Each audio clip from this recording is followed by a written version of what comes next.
Нур СТВ каналында жаңылыктар топтому. Акыркы сааттардагы жаңылыктар менен таанышып алыңыздар. Биздин каналга жазылып, видеого лайк басып, жаңылыктар менен өз убагында кабардар болуп туруңуздар.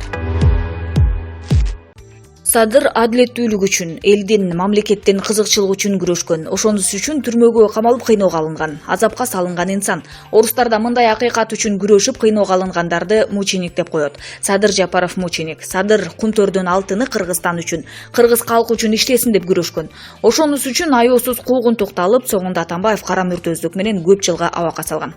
Балдарын, жакындарын кармап аеосуз сабаткан, түрмөгө тыккан. Мындай зомбулуктан Садырдын атасы Нуркожо ата 2017-жылы көз жумуп кете берди. Андан кийин апасынын да жүрөгү чыдабады. Жакында уулу Дастан жол кырсыгында жаш өмүрүнөн айрылды. Бул күнөөсүз адамды бийликтин кыйноосу, азапка салуусу. Бул жерде эң өкүнүчтүүсү Атамбаев бийликтен кетсе да Садыр Жапаровдун азапка чөмүлүп, абакта жатканы. Коррупциялык кумтөр аферасынан уланып жатканы, 100 миллиондогон доллар каражаттар Кыргызстан казынасынан кыйгап кетип жатканы. Бул токтотулууга тийиш. Садыр Жапаров тезинен абактан бошотулууга тийиш. Кыргыз коомунун бетиндеги кара көө жуулууга тийиш. Садыр Жапаров 2013-жылы кумтөргө каршы митинг уюштурганы, Ысык көлдүн ошол кездеги губернатору Эмилбек Каптагаевди барымтага алган деп Атамбаев соту 2017-жылы 11 жыл 6 айга кескен. Сотто Каптагаев эч кандай барымтага алынбаганын айтып турса да, сот ага көңүл бурган эмес. Булак жаңырды. Президент Сооронбай Жээнбеков 13-сентябрда өлкөнүн финансы министри Бактыгүл Жээнбаеваны кабыл алып, мамлекеттик каражаттарды башкаруу чөйрөсүндөгү азыркы жагдай менен таанышты. Министр республикалык бюджеттин чыгаша жана киреше бөлүгүн аткаруунун жүрүшү, салыктык кирешелердин түшүүсү, сот укуктук реформаны, ипотекалык нациялоону, райондук маанидеги жолдорду, социалдык турак жай объектилерин курууну, күз-кыш мезгилине даярдык иш-чараларын каржылоо, жергиликтүү бюджеттердин киреше потенциалын жогорулатуу жана аймактарды өнүктүрүү боюнча маалымат берди. 2019-жылдын август айынын жыйынтыктары боюнча бажы жана салык жыйымдарын чогултуу боюнча оң динамика байкалып жатканы, бюджеттин киреше бөлүгүн аткаруу камсыздалганы белгиленди. Бажы процедураларын автоматташтыруу жана салык процедураларын фискалдаштыруу боюнча иштер активдүү жүргүзүлүп жатканы дагы айтылды. Мамлекет башчысы бюджеттин киреше бөлүгүн толугу менен аткарып, адилеттүү жана көз карансыз сот системасын курууга багытталган сот укуктук реформаны камсыздоо боюнча жумуштарды өз убагында каржылоонун маанисин белгиледи. 12-сентябрда парламенттин жыйынында депутат Алы Карашев өкмөттүн экономикалык өсүш болуп жатат деген билдирүүлөрүн сынга алып, бюджет тескерисинче кедерине кетип жатканын белгилеген. Анда ал 8 айдын жыйынтыгы боюнча бюджеттин киреше бөлүгүндө 4,8 миллиард сом аткарылбай калганын айткан болчу.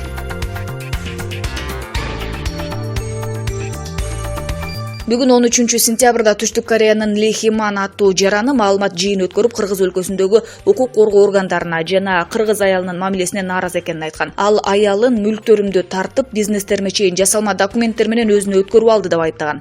Ошондой эле ал аялым мага айтпай ажырашыптыр деген. Бул боюнча Супер Кежи порталы жогоруда аты аталган Түштүк Кореялык ишкердин ажырашкан жубайына байланышып жообун укту. Мен маалымат жыйынды көрдүм. Ал кадимки эле үй бүлөлүк чыр. Анын коомчулукка чыгып алып маалымат жыйын бергени балдардын атасы катары эмес болуп калды. Үй бүлөдө бир нече жолу зордук, зомбулук, сабоо болуп турган. Бул боюнча мен анын үстүнөн арыз жазгам. Укук коргоо сот органдары аны жазалашы мүмкүн экенин түшүнүп жатат. Ошол себептен ушундай кадамга барууда, деди ал. Редакциянын сизди бизнесинди тартып алды деп айыптады деген суроосуна кантип ошондой болсун? Кантип? Эгер ал киши өзү бул бизнес менен бир күн алектенбесе, ал бул бизнесте бир күн да иштеген эмес. Анын бардык айыптоолору жөн эле куру сөздөр деген ишкер аял бул тууралуу маалыматтардын баарын өзүнүн жактоочулары толук бере алышаарын белгиледи. Ошондой эле балдарым ыңгайсыз абалда калбасын деген жүйө менен үй бүлөлүк чырды коомчулукка чыгарып, абалды билип билбеген адамдардын талкуусуна салгысы келбей турганын айтты. Эгер үй бүлөлүк абалды элге жарыяласак, бул балдарды капа кылышы мүмкүн, деди ал. 13-сентябрда Чүйдүн Сокулук районунун Военно-Антоновка айылында 50дөн ашык ата-эне мектептеги фондго акча чогултууга нааразы болуп митингге чыгышты. Алар мектеп жетекчилиги кошумча китепке, тамакка да акча сурап жатканына даттанышты. Жергиликтүү бийликтин өкүлдөрү чогулгандарды атайын залга чакырып жолугушту. Ата-энелердин жүйөлөрүнө айрым депутаттар каршы чыгып, чырдашып кете жаздашты. Тараптар жакылашканга чейин барды. Айылдык кеңештин депутаты Алмазбек Бузурманкулов акцияга чыккандар ушул жердин тургундары эмес экенин, айылда каттоосу бар адамдар ата-аналар гана талап кояларын эскертти. Ал ата-энелер акча чогултпаса мектеп оор абалга туш болорун айтты. Быйыл апрель айында ушул эле райондун Новопавловка айылынын тургундары митингге чыгып, мектеп фондуна чогултулган акчанын эсебин талап кылышкан. Алар жогорку кеңештин алдына чейин келип, соңунда мектептин директору алмашкан. Мектеп мугалимдери кошумча өткөн ар бир сабакка орточо 65 сомдун тегерегинде акча алышат. Бул тууралуу Бишкек шаардык билим берүү башкармалыгынын жетекчисинин орун басары Наталья Никифорова Спутник Кыргызстанга билдирди.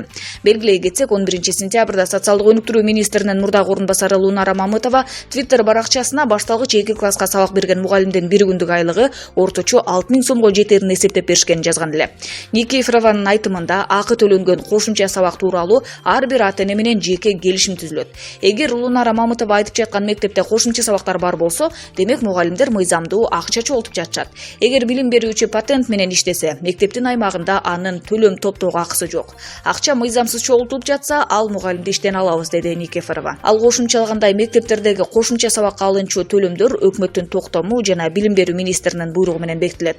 Коомдук резонансты жараткан бул маалыматка байланыштуу Бишкек шаардык билим берүү башкармалыгынын өкүлдөрү Лунара Мамытова менен байланышып, мындай маяна кайсы мугалимге таандык экенин иликтешкен эмес.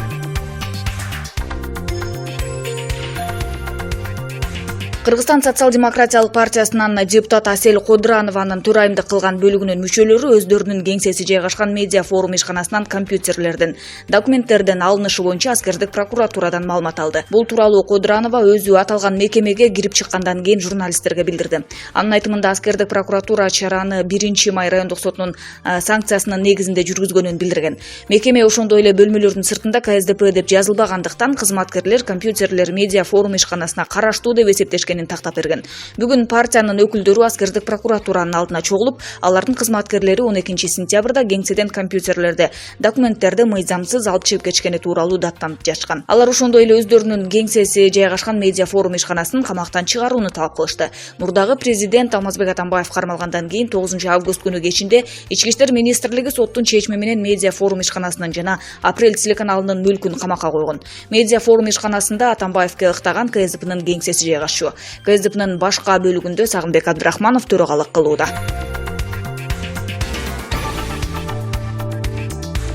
Жарандык активист Мелис Аспеков жогорку кеңештин мурдагы төрагасы Чыныбай Турсунбековдун мүлкүн, фирмаларын, киреше чыгашаларын текшерүүнү талап кылып, башкы прокуратурага арыз жазды.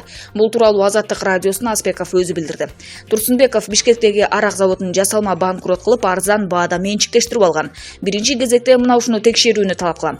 Прокуратурадан Акыл Инвест банкы салыктарды төлөбөй жатканы боюнча да дыккат иликтөөсүн талап кылдым. Себеби бул кишиде эбегейсиз байлык болуп жатат, деди. Азаттыктын саясаттагы бизнесмендердин ичинен эмне үчүн Чыныбай Турсунбековдун мүлкүн текшерүүнү талап кылып жатасыз деген суроосуна Аспеков башка саясатчылардын да байлыгы тууралуу маселе көтөрүп жатканын, Турсунбековдун киреше чыгашалары күмөн санап жатканын айтты. Ал президент Зорунбай Жээнбековдун шайлоо алдында 35 коррупционер тууралуу айтканын эстеп, азыркы мамлекет башчынын иш мөөнөтүндө 2 гана кишиге мыйзамсыз баюу беренеси менен иш козголгонун белгиледи. Экс-спикер депутат Чыныбай Турсунбеков жогорку кеңештин КСДП фракциясынын 13 сентябрдагы жыйынында Аспековдун билдирүүсү боюнча атайын билдирүү жасап, аны шантаж кылып жатат деп айттады. Эл өкүлү жарандык активист мурда келип андан акча сураганын, ал бербей койгондон кийин ушундай ыкмага өткөнүн айтты. Мекенчил саясий партиясынын мүчөсү Мелис Аспеков 2017 жылы массалык башаламандык уюштуруп, бийликти күч менен басып алууга даярдык көргөн деген негизде камакка алынып, кийин кайра чыккан.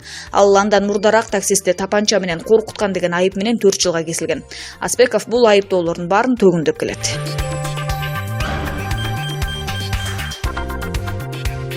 Көмүр жегич атка конгон экс-депутат Мээрбек Мискенбаев менен КСДПнын мүчөсү Талай Усубалиев экөөнүн мурдагы президент Алмазбек Атамбаевдин азыркы учурдагы абалына бир аз табалар канып жаткандай түрлөр бар экен. Албетте көпчүлүктүн алдында аны билдиргилери келбейт, бирок экөө өзүнчө боло калганда чала эле болду деп калышат тура. Көрсө алардын таарынычынын жөнү мындай экен. Койташта түзүлгөн элдик деп атап алышкан штабка экөө тең башчы болууну каалашкан. Бирок экөөнүн үмүтүнө суу сээп Атамбаев ага өзүнүн айылдашы Кыя Смайыловду башчы кылып коет. Анан штаб башчысы катары акча каражаттары да анын колу аркылуу өтөт. Мына ушуга эки эриндин иштеринен ириң өтүп кетет. Кызылда эле акчаларды Кыя Смайылов санап жатса, анан кантишсин. Ошондон улам алар азыр Атамбаев түрмөдө эле отура берсин. Ага ошол жак жарашат деп иштеринен кымыңдап жүрүшөт дешет. Булак беспредел кейжи.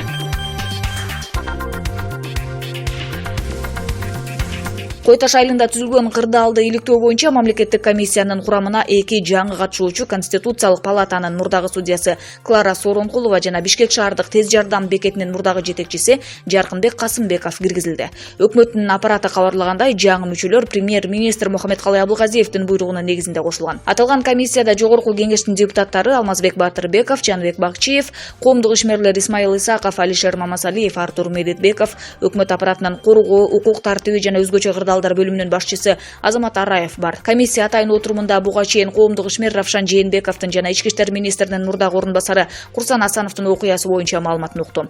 7-8 августта Кой Таш айылындагы үйдө мурдагы президент Алмазбек Атамбаевди кармоо операциясы жүргөн. Анда мурдагы президенттин тарапташтары каршылык көрсөтүп, эл менен кагылышуунун натыйжасында УКМКнын Альфа атайын түзүмүнүн кызматкери полковник Үсөнбек Ниязбеков курман болуп ар түрдүү жараат алган 100га жакын адам ооруканага кайрылган.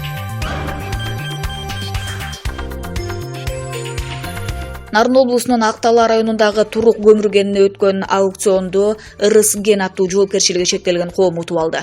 Бул тууралуу Өнөр жай энергетика жана ген пайдалануу боюнча мамлекеттик комитет билдирди. Сынакка аталган фирмадан сырткары Digital Trade, Mining Resource, Nuker Bishkek аттуу компаниялар да катышкан. $3263 старттык баа менен башталган аукциондо ырыс ген $205,000 сунушталган.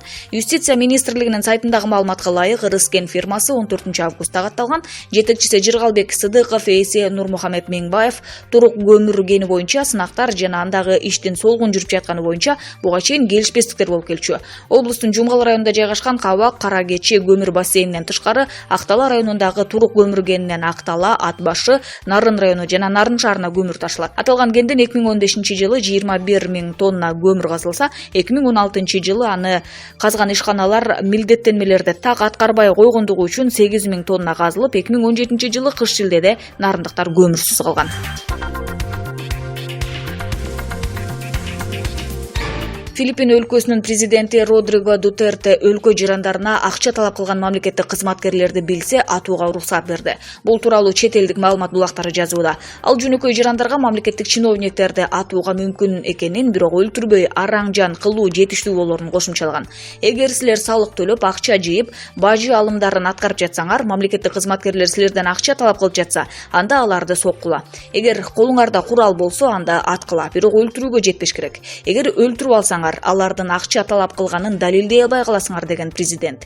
2006-жылы Филиппин өлкөсүнө президент болуп шайланган Родриго Дутерте укук бузган жырандарга катуу мыйзамдарды колдонуп келет. Буга чейин дагы ал укук коргоо органдарына кылмышкерлерге ок атууга уруксат бере турган жарыя кылган.